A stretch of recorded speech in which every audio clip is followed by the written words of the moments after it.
if the goal for these laws, if the purpose of anti-abortion laws is to prevent people from having sex in ways that traditionally Christians think they shouldn't be having sex, why is our enforcement mechanism always targeted at the women? Why isn't it targeted at the men? And, why has it been that way for how many thousands of years? Exactly.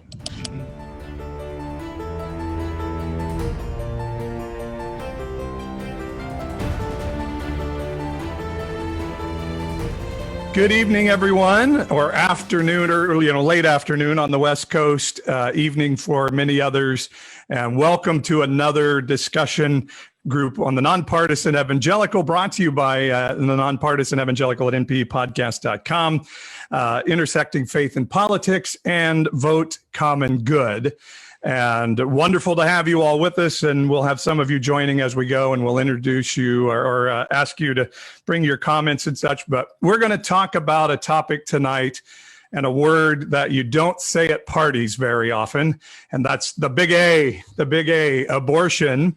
But even though it's a topic we don't like to talk about much, it is a topic we have to talk about, because when the evangelical involvement in politics is as heavy as it is today, and so often we hear the term, but abortion, we need to find out why that but, comma, ...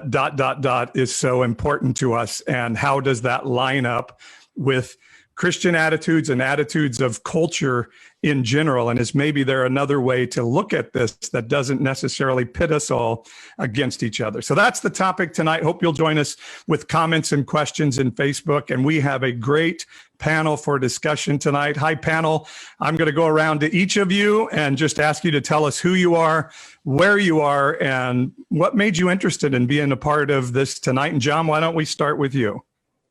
Yeah, my name is John Matthews. I am in a suburb of Seattle, Washington, and I wanted to be on this panel because this is when you start talking about politics and religion, this is the number one topic that gets brought up, and it needs to be talked about, brought out, and vetted. All right, how's the air quality where you are? Not good. Although today is less smoky and just looks more like it's cloudy. But the news tells us to stay in, so we're inside.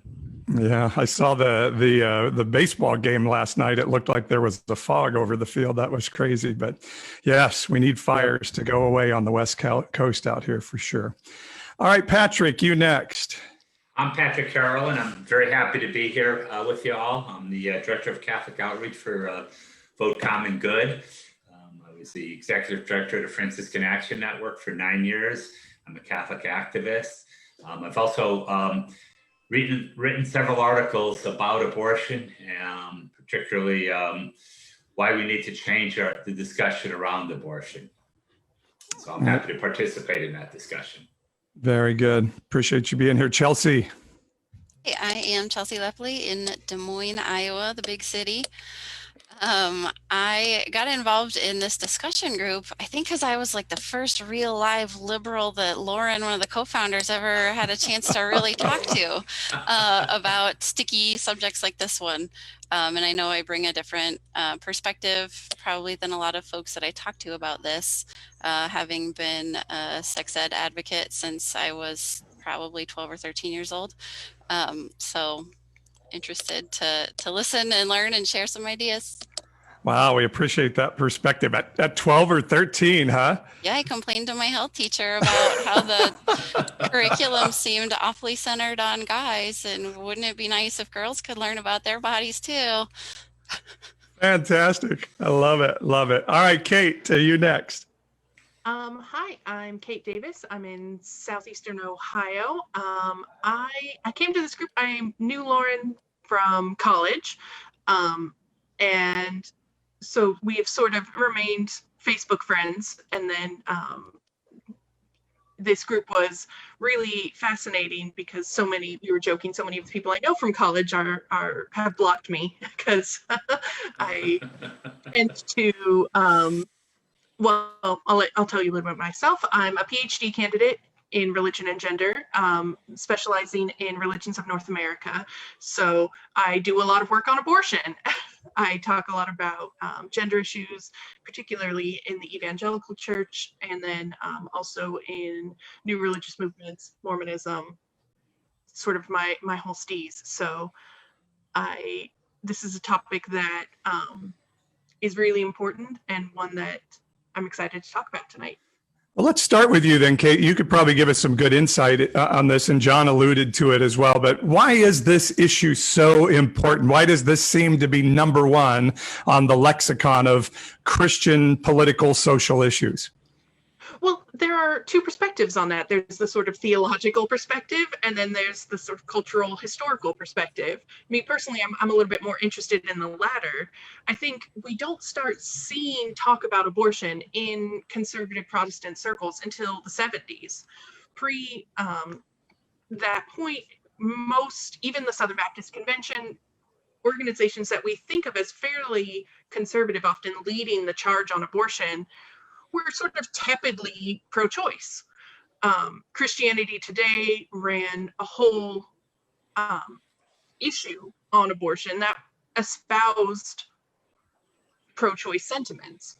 So it wasn't until the 1970s that we see this shift to an anti-choice perspective. And so if you think about what was happening culturally and in particularly evangelical spaces in the 1970s, that starts to make a lot more sense, right?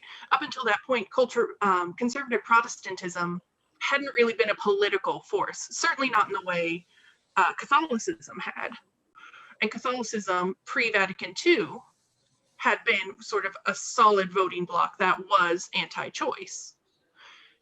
And so in the 70s, you start to see a consolidation of evangelical people around certain political issues. And so they tried a few different tacks. You know, you start to see politicization of Christian colleges, pushback against integration, the elevation of Protestant judges, and sort of pushing this conservative agenda. And evangelicalism really coalesced around abortion. That became the issue. You know, people weren't as excited about anti-segregationist policies in the 70s as they had been in the 60s. And they weren't that excited about divorce, which was another topic they tried to sort of center around. And so you start to see abortion come to the forefront, and people like Jerry Falwell, who had previously espoused, again, sort of tepidly pro-choice views, makes this switch. And suddenly Tim and Beverly LaHaye are publishing anti-abortion literature when they hadn't touched the topic before. So you start to see this cultural shift happening around the time when, and this is maybe the cynical side of me comes out, I will warn you, the Department of Education was coming after Christian colleges because they wouldn't integrate. And so they were threatening to pull their funding. Yeah. I think it's an interesting part of, I don't think a lot of people realize that this hasn't been a historically long issue in the Protestant evangelical church. And Patrick, maybe you can give us some insight, because it was considered a Catholic issue before that, like Kate was saying. And so where does this land in Catholicism now? Well, I think, first of all, if you look at Pew Research, 56% of Catholics are pro-choice.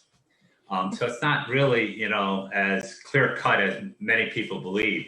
And actually, only 12% of Catholics believe that abortion should be banned in every circumstance. So 88% of Catholics are actually pro-choice, because, as I often tell people, if you think a woman has a right to have an abortion if her life is in danger, then you're pro-choice. You just want to restrict the times when a woman can make that choice, but technically you should be described as pro-choice. The Catholic Church has a long history of changing its views on abortion. Our current Catholic leaders will tell you this has always been the view, but if you go back to people like St. Augustine and St. Thomas Aquinas, their view on abortion was that it wasn't really murder of a child until what they described as ensoulment. So when God placed a soul. And generally that was considered as somewhere around 4 months, 5 months into the pregnancy. Interesting about Aquinas, he was kind of had a little different view on that. He believed that ensoulment happened in a male fetus at about 9 weeks, and in a female fetus at about 18 weeks. So just, and you know, Thomas Aquinas is probably considered one of our greatest theologians and the most, you know, thought after theologians, and he was a bit of a misogynist. Not a bit of a misogynist, he was a misogynist. But the whole issue of abortion, and a lot of it was centered on the Catholic teachings, which is still the Catholic teachings today, that the only purpose of sexual relations is procreation. And so the reason that abortion was considered wrong in the Catholic Church was because it went against the idea that what it meant was you were having sex without the purpose being procreation. It had nothing to do with the fetus at all. It had to do with the idea that the purpose of creation is purpose of sex is procreation. When you have an abortion, you know, you do away with that. There were saints like Bridget of Kildare, who's one of the, you know, up there with St. Patrick in terms of Irish saints, who wrote about how to give an abortion and talked about how, you know, if a woman is raped, she would help her have an abortion. If a woman, you know, was having sex outside of marriage in order to preserve her dignity, she would help her have an abortion. There are a number of Catholic saints who talked about this. So it's not like the church's teachings on this has been consistent over hundreds of or 2,000 years. It's changed. Even different popes had different views on it. It became very political in the 60s.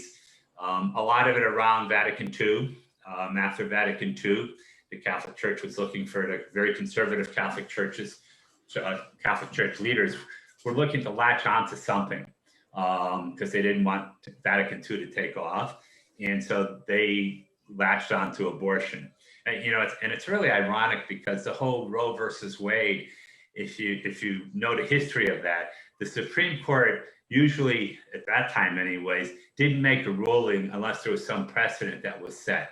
The precedent for Roe versus Wade was a case, Griswold versus the state of Connecticut, which was a couple years earlier. And Griswold versus the state of Connecticut was on birth control and legalizing the state of Connecticut, legalized birth control. The bishop of the state of Connecticut filed a lawsuit. The church filed a lawsuit. People told the Catholic Church not to file that lawsuit because if you lost it, it's going to set a precedent, and then the Supreme Court would rule on issue abortion. But they didn't listen. They knew best, and so they lost, and that led to Roe versus Wade. So there's, for those of very conservative Catholics who are absolutely anti-abortion, they can thank the Catholic Church for Roe versus Wade.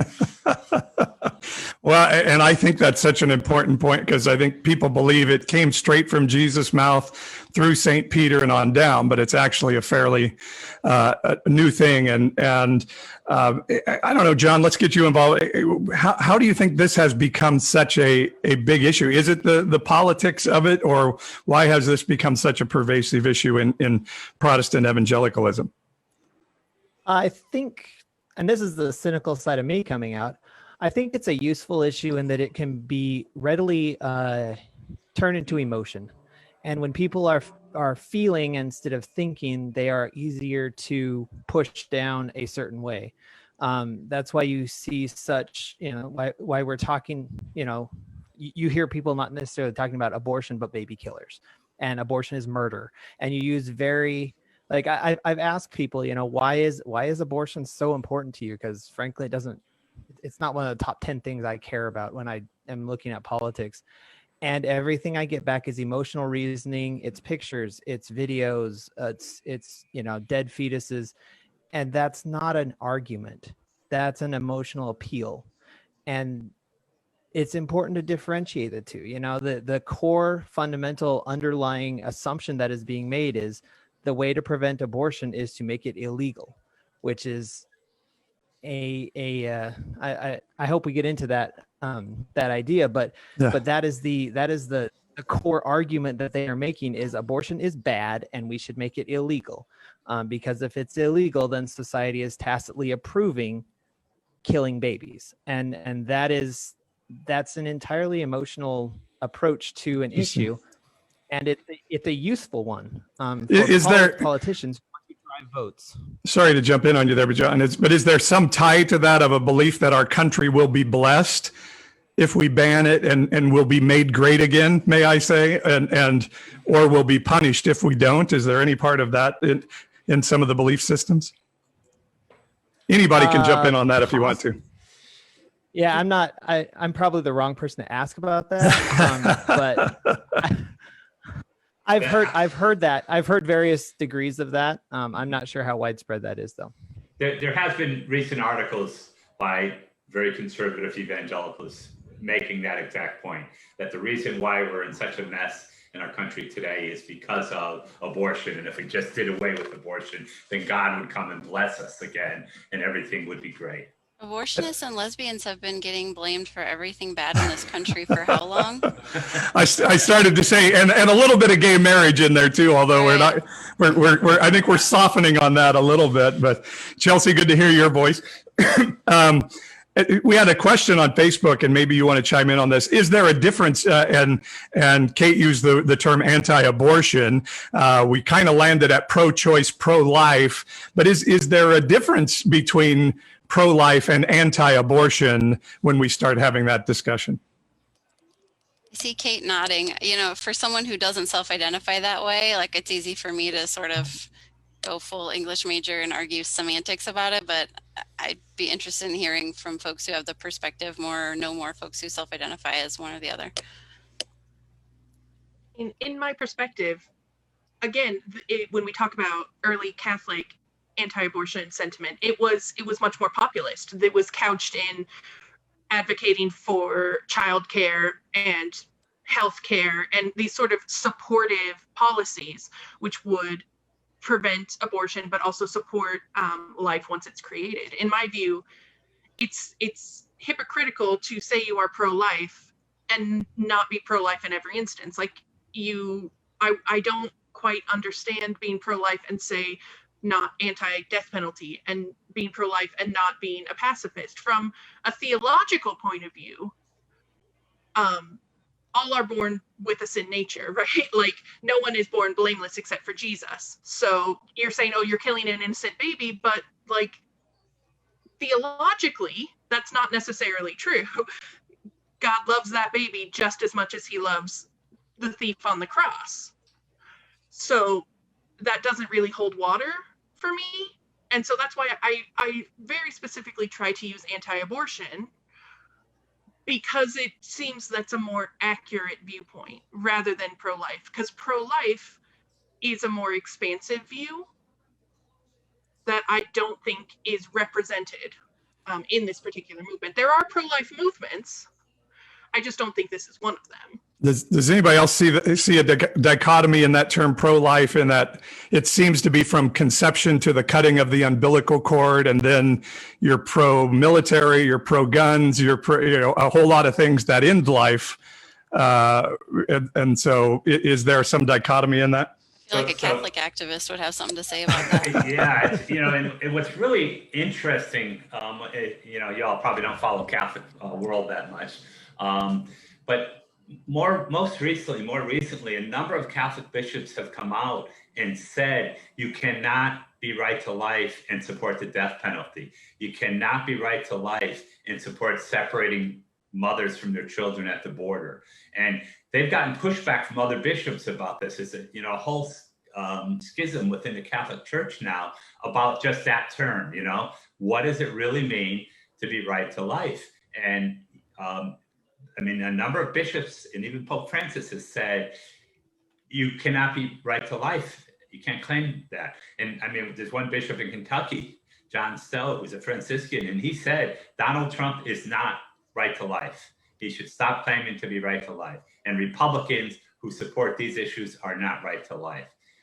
This is kind of a new phenomenon within the Catholic Church. 5 years ago, you would have never heard bishops speak out this way, but that it's becoming more and more active on that. And so, a lot of Catholics use the term consistent ethics of life, or we're trying to redefine what it means to be right to life. things like that. The other part of it is, when does life actually begin? Does it begin at conception? Does it begin at, the third trimester, first trimester, second trimester, the quickening, whatever it is? There's a lot of different definitions of that as well. So you can say you're right to life and still be pro-choice. Maybe Kate's our topic, our resource on this again. Biblically, what does it say? What does the Bible say about when life begins? If only it were that easy, right? There has to be a verse somewhere that says it begins at conception, right?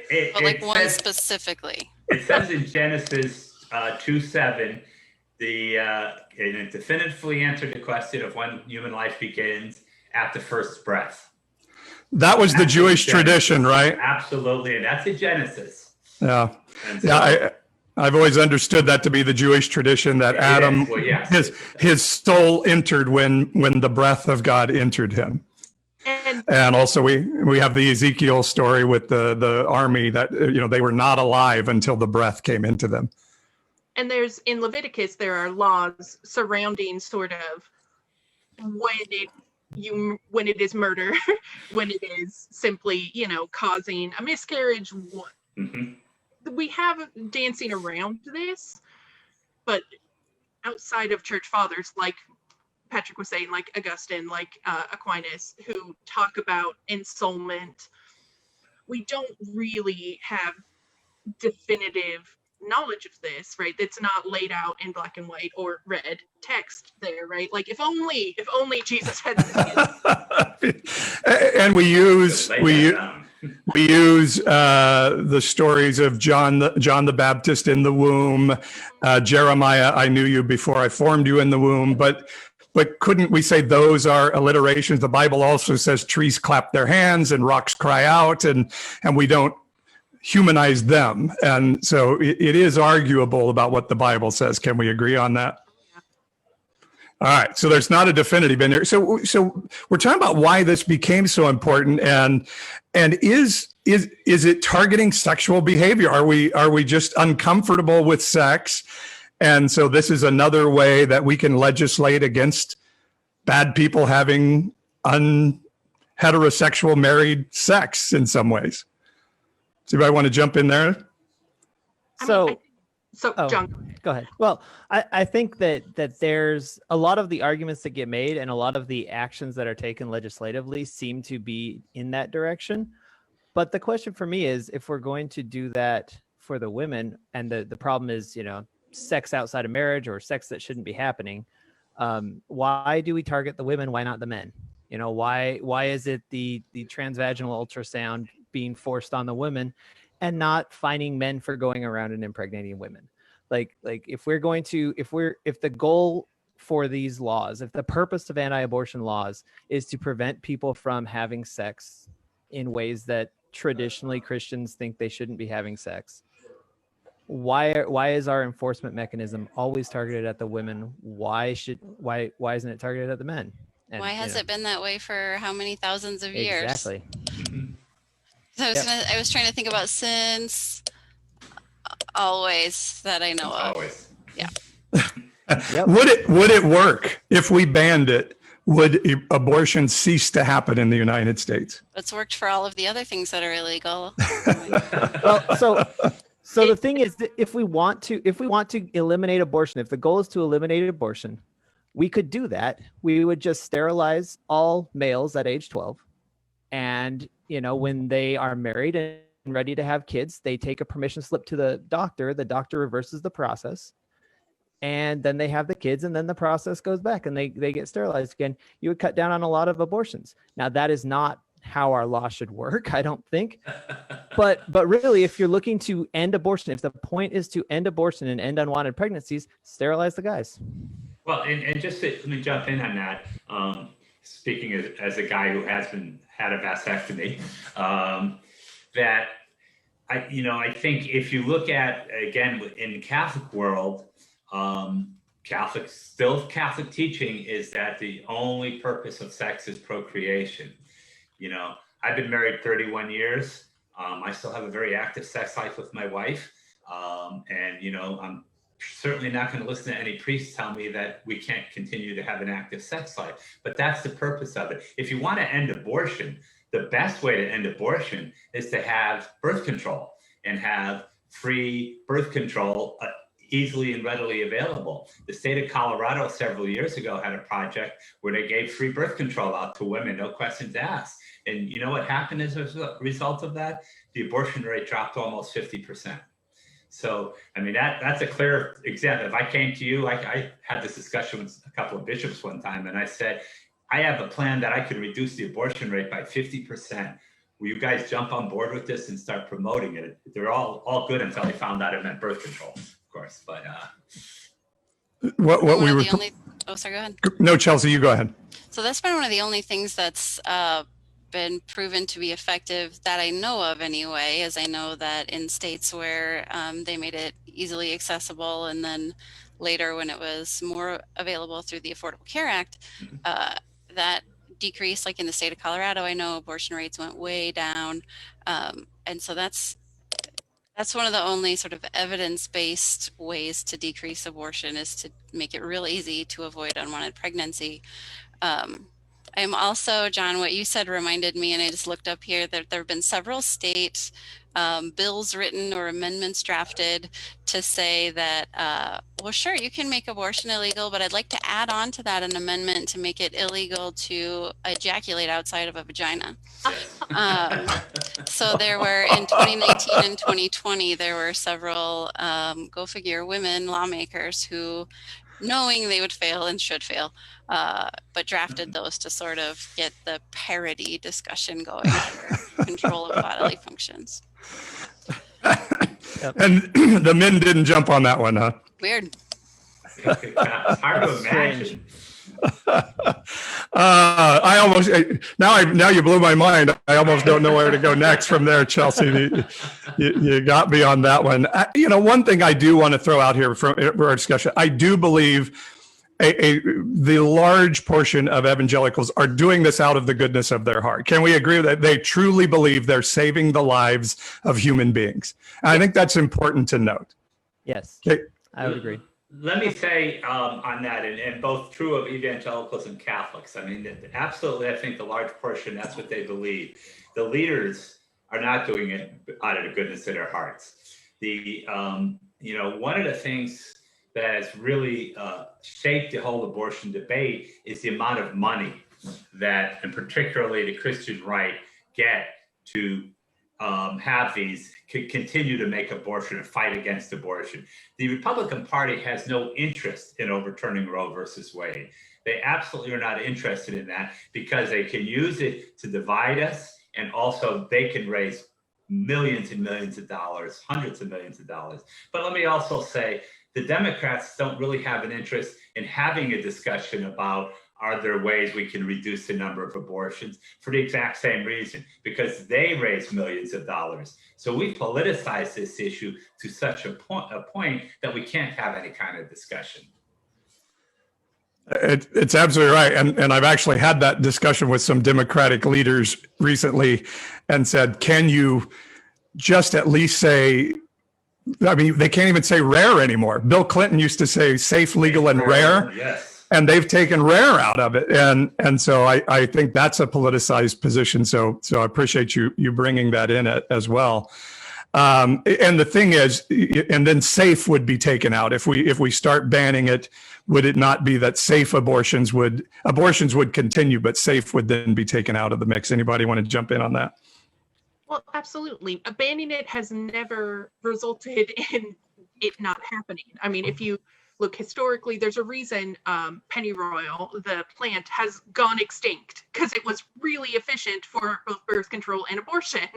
Like in where I live, I'm sort of in the foothills of Appalachia, and Queen Anne's lace is sort of a known plant to help induce such things. And this knowledge is there. People will do it. It doesn't go away just because we want it to. And I think trying to make it illegal doesn't work, but it is a talking point to get a whole bunch of other stuff done. And sincere belief, to me, doesn't excuse bad behavior. which is maybe a controversial statement, but people have sincerely believed in a lot of things that we now consider heinous. Mm-hmm. That's a really good point. Mhm. When I was glad, Paul, that you sort of established that consensus. Hopefully, I think the folks here would know that, but hopefully, folks who are viewing or listening can see that we do share that. Everybody's doing the best they know how is an important way that I have conversations, because the best they can is pretty elusive, but I think people do the best they know how with what they've got. And the impact over intent, Kate, that you brought up is interesting too. So I'm part of a lot of these, Paul, you mentioned they got rid of saying rare. So I'm friends with a lot of folks who are professional patient advocates or who work for Planned Parenthood. And I asked about the safe, legal, and rare thing. And it goes back to something I've heard John say, which is people are so reluctant to compromise, because it really starts to feel like, and I don't blame folks for feeling this way, but it really starts to feel like, if you give an inch, someone wants to take a mile. And so people who are patient advocates are really reluctant to contribute at all to any stigmatization of abortion, which is one of the topics that's come up in other ways too. Is anyone really pro-abortion, or are we, are we pro-choice if it has to happen? And That's a good question. Is anybody pro-abortion? I used to say no to that, and that's one of the interesting, more compelling points of, a really memorable conversation I had with Lauren, one of our group co-founders here. But actually, I've talked to some folks and they've said, yeah, actually, I am just going to go ahead and say it. I am pro-abortion. And that was interesting to me. I think most folks would say that they are against abortion, but they're also against forced birth. And so given two less than ideal scenarios, bodily autonomy, for most of the folks in my circles, wins. I think it's an interesting point, Chelsea, and I'd love to hear more, because one thing I've always said is I don't think any of us celebrate unwanted pregnancy. I don't think anybody says yay unwanted pregnancy, except maybe a very small portion of somebody who may make money off it or something. But what Christians would say is there are people. Yeah, exactly.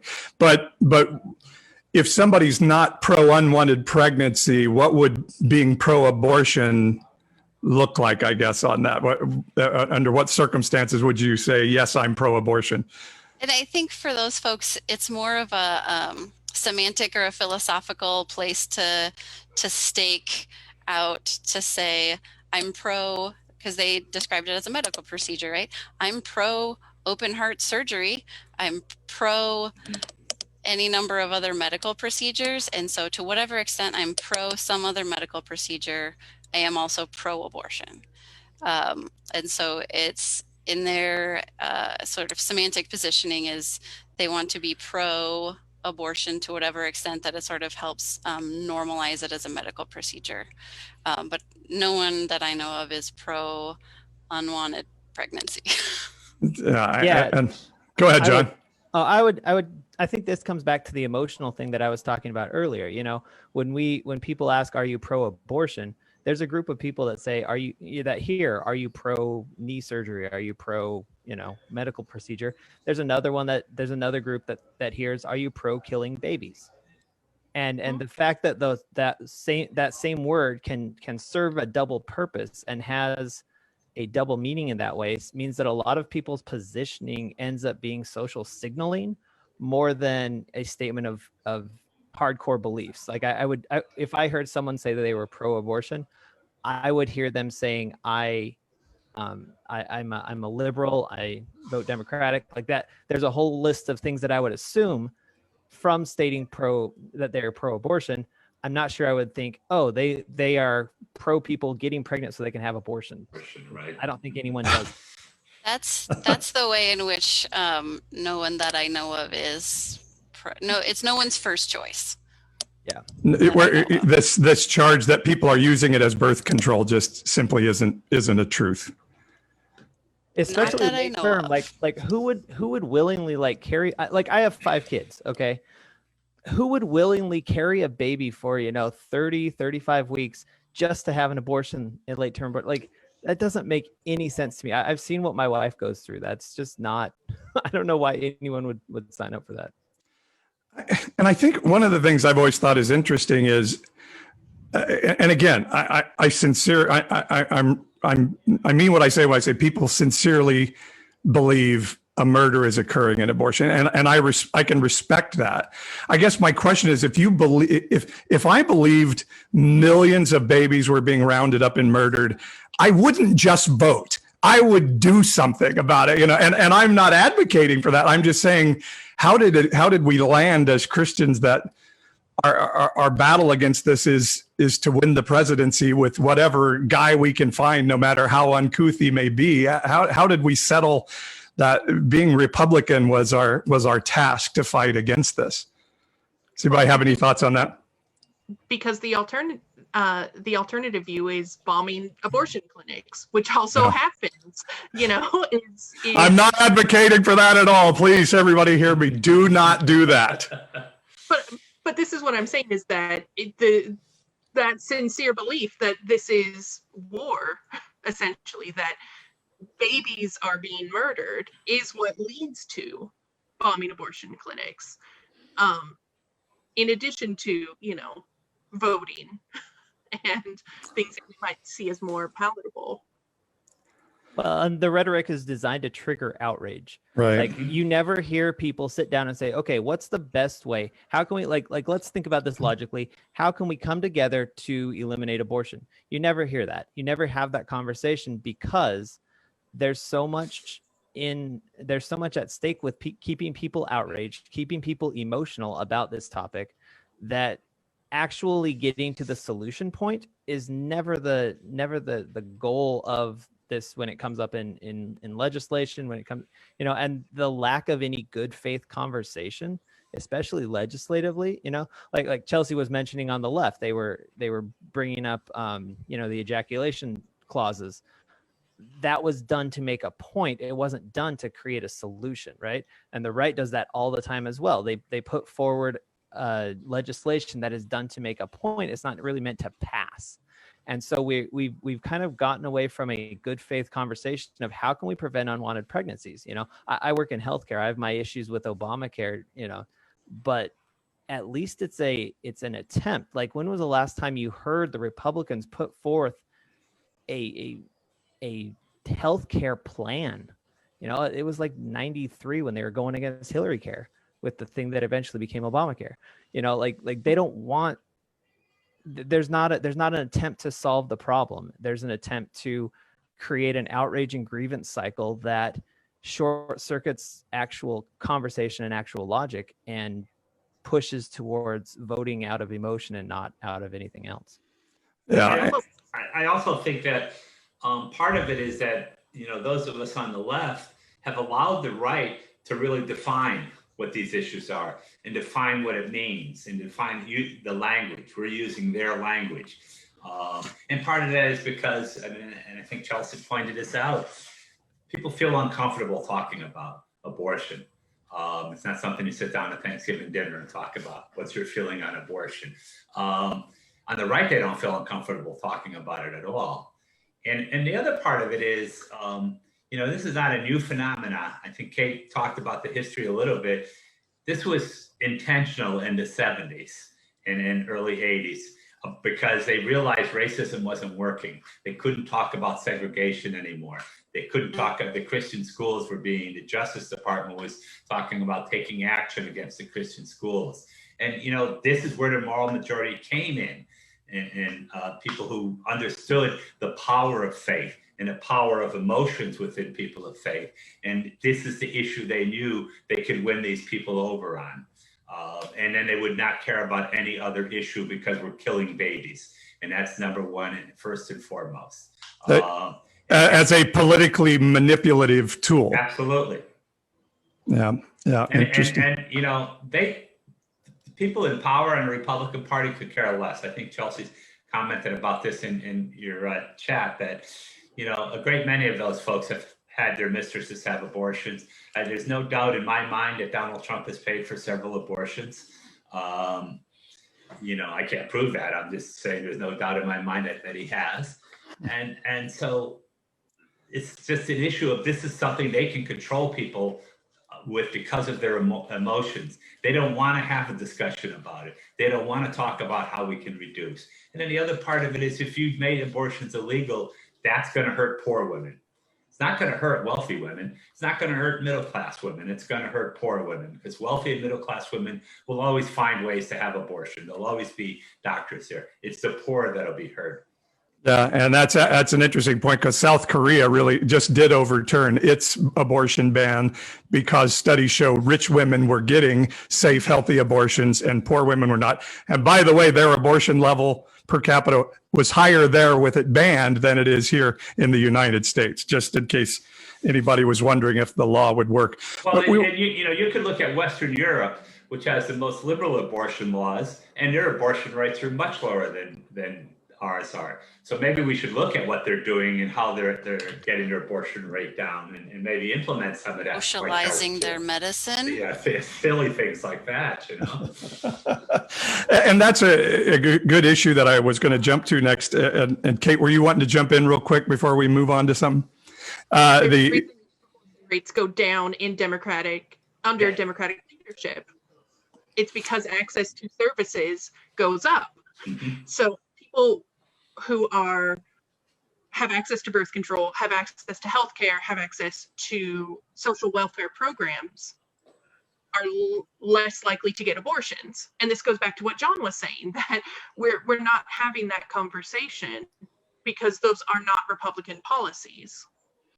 If anybody wants to know more about that, Lauren D'Amico wrote a great blog, and it's on our website at npepodcast.com. That's listing how abortion rates really do go down in Democratic administrations and back up in Republican ones. And it's really an interesting concept. But as we're talking about being pro-life and passing a law to force a pregnant woman to have a baby, is there then a social responsibility beyond that? If we're going to force people to have babies, would then we have some responsibility for the financial care of that baby, healthcare, educationally, et cetera? What do you guys think? Well, this was the early Catholic position of anti-abortion activism, was have the baby and society will help support it.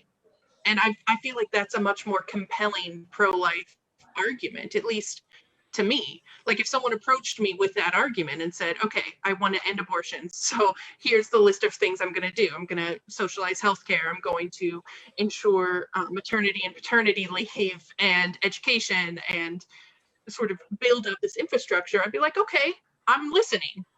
Like make it less punishing and expensive to be a parent. Mm-hmm. As a parent of 5 kids, I agree. Make it less expensive to be a parent, please. But Paul, I think that regardless of whether we want to force women to have children, we should be making it easier for women to have children and caring for the children after they're born. Again, socialized medicine, family leave policies, that should be done regardless of our position on abortion or not. Because that's just good, that's being Christian. We have just a ton of comments coming in real quick. Let me jump in. We have one from Ann. She says, I personally could never have an abortion, and that's just me. This is Ann talking. And she said, but I could never condemn somebody else for having one, whatever their reasoning was. She says, I wouldn't agree with it, but I wouldn't hate the person because of it. And I don't know, any thoughts on that? I sometimes point to Jesus saying, you've heard it say, don't murder, but I say, if you call your brother a fool, you're the one that deserves hellfire. Is there something in this that even if you are pro-life and very anti-abortion, that calling people baby murderers still doesn't line up with who Jesus is? Well, so I don't think anyone takes abortion lightly, or maybe the ones that do are in the minority. The people I've talked to, the friends I've known, it's been a difficult decision for them.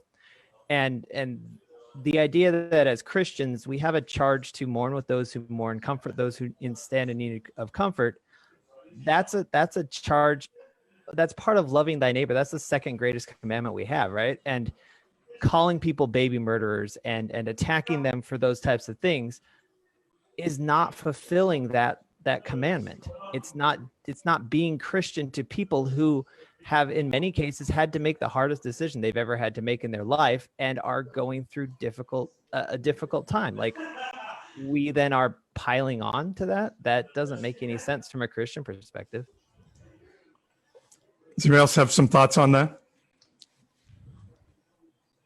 Yeah, Chelsea. I mean, absolutely. Go Oh, ahead. sorry. Head, Kate. I was going to say, where does caring for the least of these come into this, right? Like, if we want to say that we want a government which follows Jesus's message, there are pretty clear instructions there about what that is. I'm not saying I want that, because I don't, even though I think a lot, because I don't want a theocratic government. But if you do, I think there are very clear things that you're supposed to do that include caring for, the fatherless and the widow. And Jesus is consistent in reaching out to those which were outcast in society. And I don't see that happening in this debate.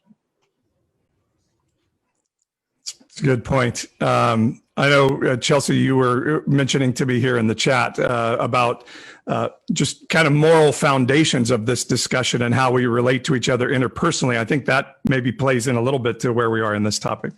Yeah. So something that I found really useful in conversations like this to help take down the temperature a little bit is the book by Jonathan Haidt, H-A-I-D-T, that talks about the moral foundations theory. And obviously I'm blanking on the actual title of the book right now. The Righteous Mind. So it talks about one of the best ways to connect with folks is to establish that you understand their values. So the moral foundations theory says that, like, there are a certain number of tastes that you can perceive, like, sweet, sour, salty. There are also certain moral axes that sort of everybody can recognize, right? So fairness, loyalty, purity. And the purity is an interesting one because for political or religious conservatives, it might manifest as sexual purity. But for, hippies like me, it might manifest as like organic foods or other sort of environmental purity. And so everybody has these handful of moral foundations that they're going to respond to. And so one of the ways it's easy for me to try to take down the temperature of a debate on this or some other really controversial issue has been to say, like, well, I can tell family is really important to you. Or I can tell that protecting vulnerable people is really important to you. And then you can connect another point to that, right? So, like, I can tell that protecting vulnerable people is really important to you, but a lot of moms to be or a lot of pregnant people are vulnerable too. So there's this moral foundations theory is, I think, a really good way. I don't know if it gets any policy accomplished, but in terms of being able to have a civil conversation, I think it helps a lot with that. I think it's really important because when, on one side we get sort of the deplorables idea, and then the other side, and I'm even watching some of the comments on Facebook, and they're talking about you're tearing a baby limb from limb.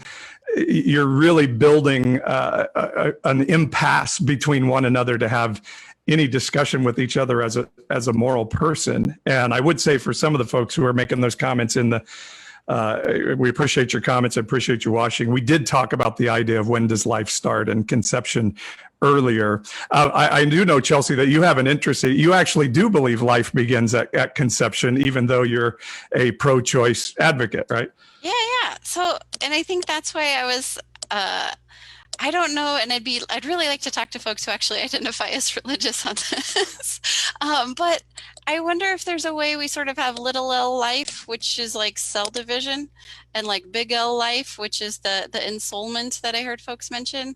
Because for me personally, yeah, like, I mean, if there's cell division and there's other sort of like scientific biological markers, that sure seems like it's alive in the way that, you know, any other multicellular organism can be alive, and it's biologically human. So I guess if you stopped you know, like there are ways to end a life that is scientifically human without it feeling like murder, at least.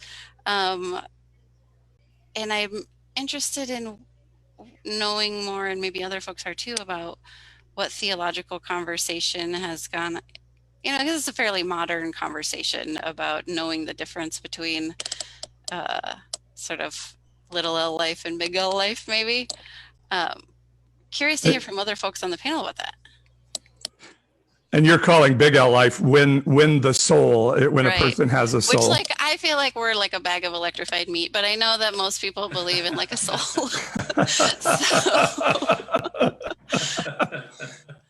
It's an important distinction, I think, Yeah. certainly from a Christian perspective, if we're dealing with the soul. Although I would still argue the death of Jesus on the cross overcame all death, right? So even an aborted baby still has a future in eternity, even if that's your belief system, and maybe sometimes that gets lost in the discussion. But how do we guys have a better conversation in this than just and obviously there's videos and things everybody's seeing, but this idea of you're ripping a baby apart limb by limb, which then makes it a very difficult discussion and justifies voting for a president that some of us as Christians would say is not worth our vote as a Christian person. Antithetical to fundamental Christian beliefs, I would put, that's how I would. The president is, you say? Yes. But, you know. But abortion, we justify that vote. But no but one's abortion. done more for Christians than he has, if I remember right. I don't remember what all he's done for everyone. Yeah, he said he did more for Catholics than any other president also.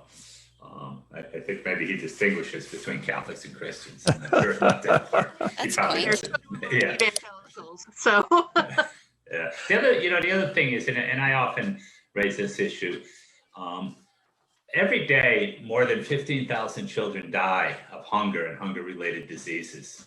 And do you think God cares less about those children than he cares about, or she cares about, children who die from abortion?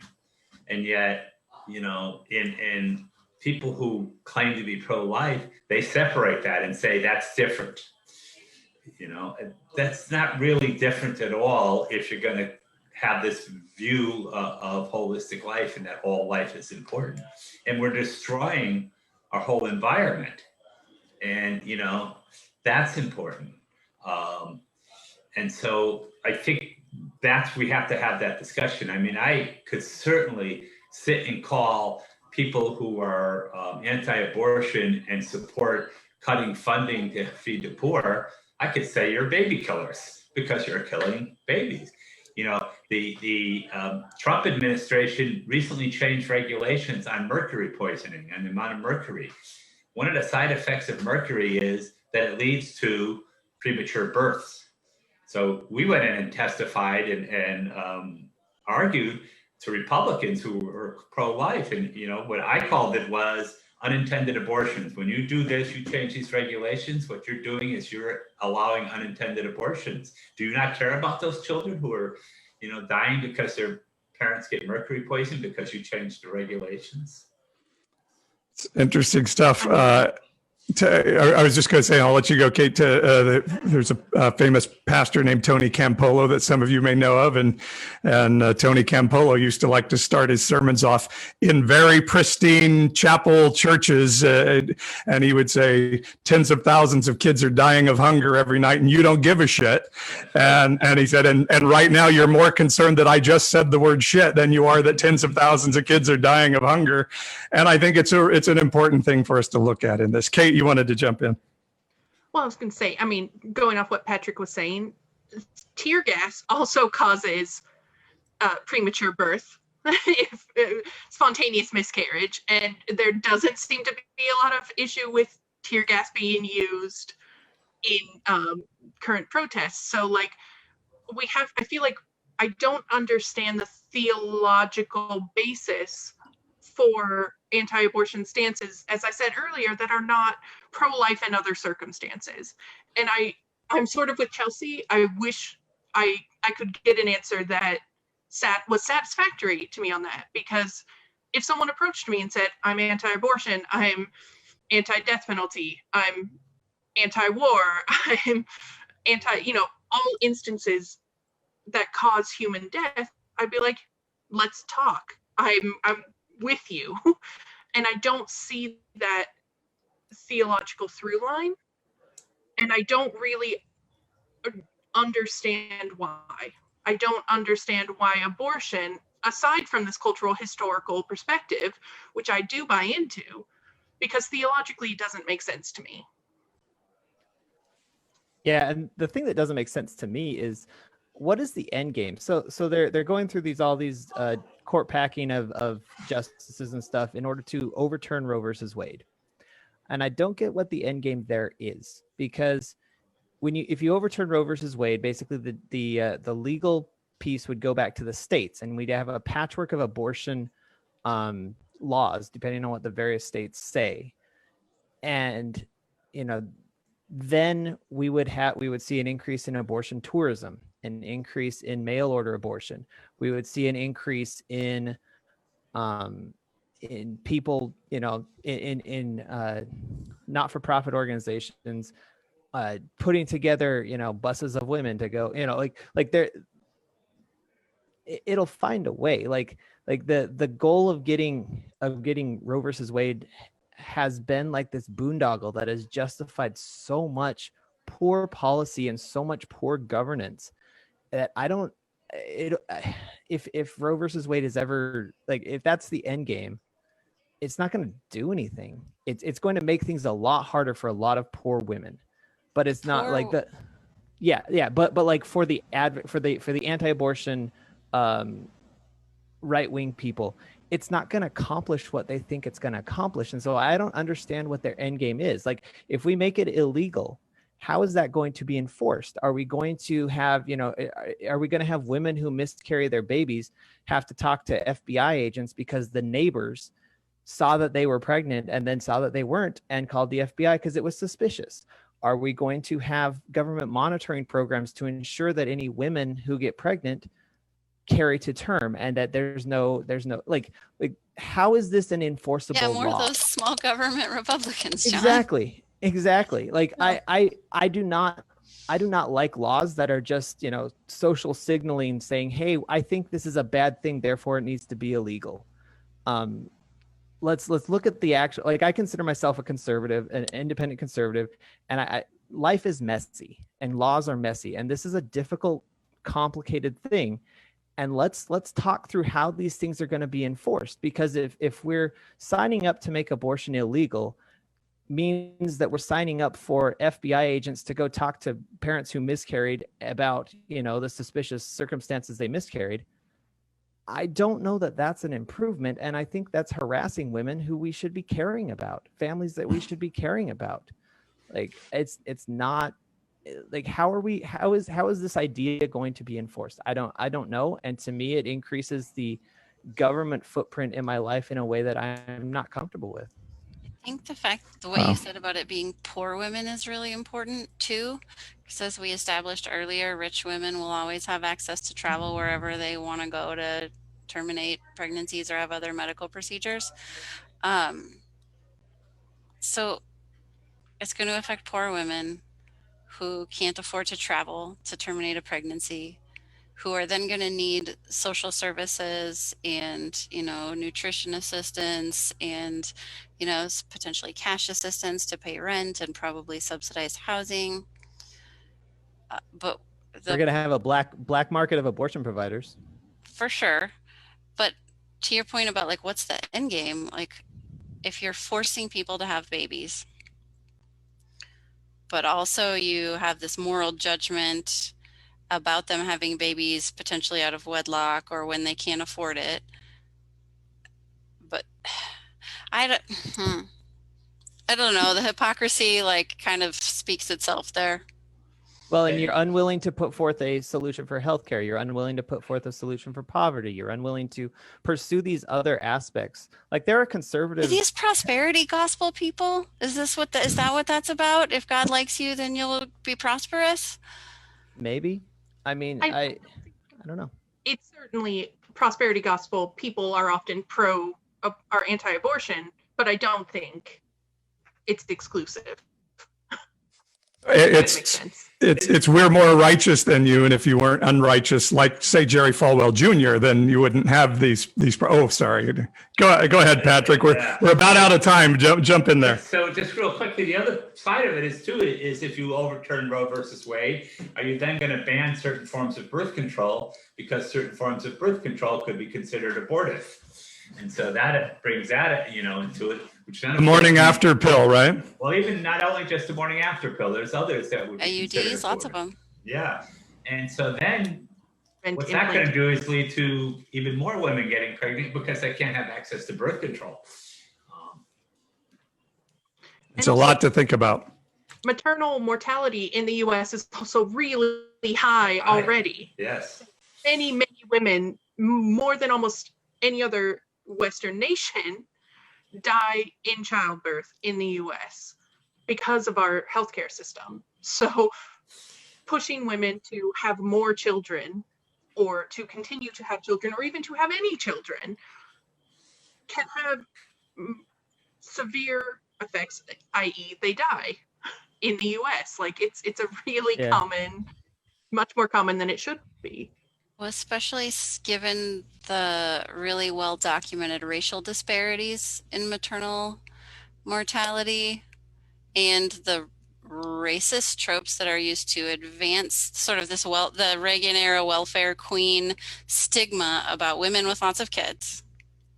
Right? It's a whole vicious cycle of stigmatizing. It's like they don't want to like people. They don't want to respect them. I got lost there. Maybe the Christian stance on abortion needs to be maybe pro-life and pro-choice isn't the right thing. Maybe we should just become more pro-women. Pretty bold. And many people are commenting. I wish we could share everybody's comment. Anisha says that there actually is a case in California now of a woman being charged with murder for her stillborn child. And so a lot of things to think about. And panel, you guys have been amazing. Thank you very much for joining us tonight and doing this. Thanks for facilitating. Thank you. That's great. A pleasure. And and thanks to our sponsors, Nonpartisan Evangelical, Intersecting Faith and Politics, and Vote Common Good. And I think to summarize, I believe there are good people on, I almost did the good people on both sides, which is kind of a tough thing to say now, but there are people that out of the best of their hearts are on both sides of this argument. And I'm asking Christians to consider through the work that I do, did Jesus ever say, here's a biblical principle, let's go pass a law and install this to criminalize people? And if it's causing us to call people baby murderers and stuff, is that reflecting Christ to the world and isn't in fact marginalizing our gospel message and now supporting a president that some people find extremely unseemly and, what did you say, John, antithetical to Christ? Does that support then limit our ability to share the gospel and share the goodness of heaven? And if so, is it worth it? Is it not that fig tree that doesn't have fruit? It's worth considering. Maybe you don't have to change your stance on when life begins, but how we execute our interpersonal relationships with humanity and culture out of it. It's worth considering. And so I hope you can consider it. Thank you all for following us, to our panel, to Lauren working behind the scenes, doing a great job. We're doing this every Tuesday. We're taking those topics nobody wants to talk about, and we're talking about them from a faith perspective. And so thank you for joining us. We'll see you next week here from Nonpartisan Evangelical, Intersecting Faith and Politics, and Vote Common Good. See you, everybody.